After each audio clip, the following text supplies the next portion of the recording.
क्या आपने कभी किसी श्रापित किले की कहानी सुनी है? राजस्थान के भानगढ़ का किला दिन में तो आकर्षक लगता है, पर रात होते ही इसे घेर लेता है रहस्य और डर का अंधेरा। आइए जानते हैं इस किले से जुड़ी उस तांत्रिक और राजकुमारी की खौफनाक कहानी जिसने इसे हमेशा के लिए वीरान बना दिया। राजस्थान के अलवर जिले में अरावली पहाड़ियों के बीच स्थित भानगढ़ का किला भारत के सबसे रहस्यमयी और भुतहा स्थलों में से एक माना जाता है। किला 16वीं शताब्दी में राजा भगवंत दास द्वारा बनवाया गया था और उनके पुत्र माधो सिंह ने इसे बसाया था। भानगढ़ उस समय समृद्धि और शौर्य का प्रतीक था, लेकिन अब यह खंडहर में तब्दील हो चुका है, जहां सूर्यास्त के बाद किसी को प्रवेश करने की अनुमति नहीं है। इस वीरान किले से जुड़ी एक प्रचलित और भयावह कहानी है जो इसे एक श्रापित जगह बनाती है। कहते हैं कि भानगढ़ के पास एक तांत्रिक सिंधु सेवड़ा का निवास था जो काले जादू में निपुण था। उसकी शक्तियों का हर कोई लोहा मानता था और लोग उससे डरते भी थे। भानगढ़ की राजकुमारी रत्नावती, जो अपनी अद्वितीय सुंदरता और बुद्धिमानी के लिए प्रसिद्ध थी, हर जगह चर्चा का विषय थी। उसकी सुंदरता ने सिंधु सेवड़ा को भी मंत्रमुग्ध कर दिया।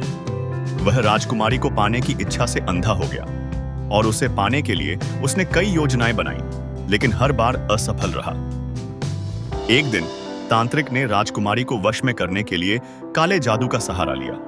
उसने एक इत्र बेचने वाले को मंत्रमुग्ध कर एक जादुई तेल तैयार करवाया। उसकी योजना थी कि जैसे ही रत्नावती उस तेल को छुएगी, वह उस पर मोहित हो जाएगी और उसकी इच्छा अनुसार उसके पास चली आएगी। संयोगवश राजकुमारी को तांत्रिक की चाल समझ में आ गई। उसने सारा तेल पास के एक बड़े पत्थर पर डाल दिया और जैसे ही तेल उस पत्थर पर गिरा, वह पत्थर तांत्रिक के पास लुढ़कता हुआ आया और उसे कुचलकर मार डाला। मृत्यु से पहले तांत्रिक ने भानगढ़ और वहां के निवासियों को श्राप दिया कि यह नगर पूरी तरह से नष्ट हो जाएगा और यहां रहने वाले सभी लोग मर जाएंगे। उसने भविष्यवाणी की थी कि भानगढ़ का यह समृद्ध नगर जल्दी ही वीरान हो जाएगा और उसकी आत्मा हमेशा इस स्थान पर बनी रहेगी। कुछ समय बाद भानगढ़ पर पड़ोसी राज्य के राजाओं ने हमला कर दिया।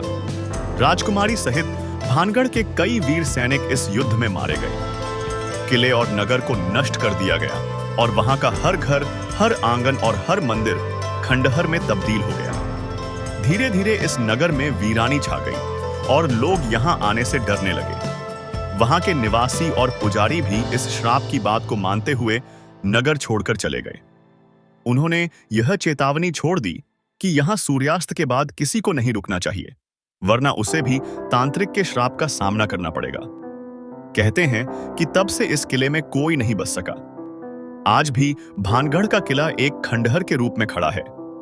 वहां जाने वाले लोग बताते हैं कि उन्हें अजीब अजीब आवाजें सुनाई देती हैं। रात के समय यहां चीखने चिल्लाने की आवाजें, भारी कदमों की गूंज और रहस्यमयी परछाइयां महसूस होती हैं। कई पर्यटकों ने यह दावा किया है कि उन्होंने रात में यहां किसी अदृश्य शक्ति का अनुभव किया है। स्थानीय लोग बताते हैं कि रात में वहां किसी का रुकना शुभ नहीं माना जाता। पुरातत्व विभाग ने भी चेतावनी दी है कि सूर्यास्त के बाद किले में प्रवेश वर्जित है। इस जगह पर अंधेरे के साथ एक अजीब सी ठंडक महसूस होती है, जो कि वहां की डरावनी कहानियों को और भी जीवंत बना देती है। भानगढ़ का यह किला हमें उस समय की एक झलक देता है जब लोग अपनी ताकत और शक्तियों का दुरुपयोग करते थे और जब मान सम्मान, प्रेम और प्रतिशोध की कहानियां हमारे समाज में एक अमिट छाप छोड़ देती थी। इस प्रकार के वीडियो देखने के लिए आप हमारे चैनल को सब्सक्राइब कर देना है। धन्यवाद।